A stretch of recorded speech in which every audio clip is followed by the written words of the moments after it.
বিটিআৰত গৈ একই মন্তব্য কৰি দিলে সীমান্তই। আপুনি যদি অসমীয়া মুছলমান হয় তেনেহলে বাহিৰলৈ ওলোৱাতে সবাৰ ভাবিব লাগিব। হয়, মই ঠিকেই কৈছো। এই ভিডিঅ'টো চোৱাৰ পিছত আপুনি সম্পূৰ্ণ বুজি যাব। ভিডিঅ'ত দেখা মানুহজন অসমীয়া মুছলমান যি বজাৰ কৰিবলৈ ঘৰৰ পৰা ওলাই যায় আৰু তেওঁ কেতিয়াও ঘৰলৈ নাহে। আৰু কিছুদিন পিছত বাংলাদেশৰ পৰা এই নিউজটো ভাইৰেল হয়। আপুনি নিউজটো চাওক। আপোনালোকে অকমান সহায় কৰিব। আমি অসমৰ সন্তান, আমি কোনো পাপ করা নাই, কোনো অন্যায় করা নাই, কোনো চুর করা নাই, কোন ডাকাত করা নাই, ভালো মানুষ। আমি ঘরে জীবন যাপন করে কাজ করে খাই, আমার ঘর থেকে উঠে আন না। এরকম আমার দেশ বাংলাদেশটা আমার পাঠাইছে, এখন আমি যাইতে পারি না। যেখানে যাই মানুষে তোমার এইখানে গেলে তোমার ধর্মগুলি করবো, আমি এলিয়ে বলতে পারি না। স্টেশনে ঘুরে ঘুরে বেড়াইতেছি, আমি যেতে পারি না। এখন আপনারা জল্প আলোপ করেন, আমার দেশে পাঠান, আমার বাচ্চা বুলাবানের কাছে আমি যেতে চাই। আপনার ছেলে মেয়ে কয়জন? আমার 4টা ছেলে মেয়ে। বয়স কত? বয়স আমার এক পোলাটা 22 বছর, আরেক পোলাটা 10 বছর, আর ছোট বুড়িটা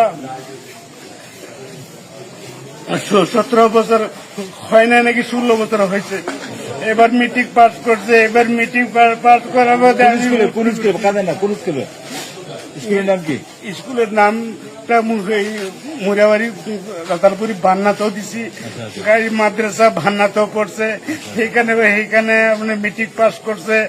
আমি তার ভর্তিও করছি। মিটিং পাস করে আমি আবার এডমিশন দিতে পারলাম না। আমাদের উঠে এনে বাংলাদেশে পার করে দিছে। আমার জীবনের লাইফ শেষ করে দিছে। আমি কামাই কোনো, আমি 2 টাকা রিজার্ভ কামাই করি, আমি জীবন সন্তান পুড়িয়ে কাজ দিন হাজিরা করি। এইভাবে আমার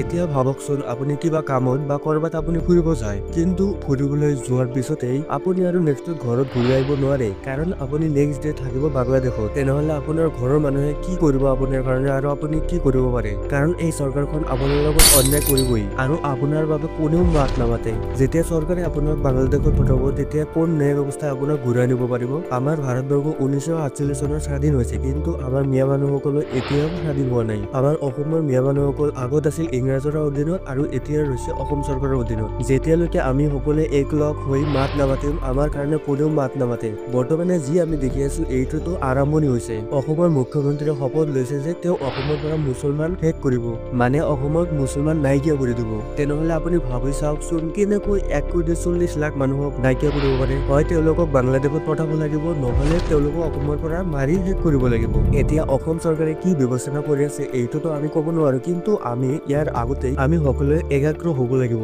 কাৰণ আমাক নালাগে মিয়ালেণ্ড, নালাগে কোনো ভাষা সংখ্যালঘু কৰা। আমি সকলোৱে অসমীয়া, আৰু আমি এই দেশৰ উন্নতিটোহে বিচাৰো। বাই দ্য ৱে গাইজ, বৰ্তমান জাষ্টিছৰ কাৰণে মাত মতাটো অন্যায় আৰু জেলত যাব পাৰে মানুহ। গতিকে আজিৰ ভিডিঅ'ৰ কাৰণে এইখিনিয়ে। ভাল লাগিলে শ্বেয়াৰ কৰি দিব।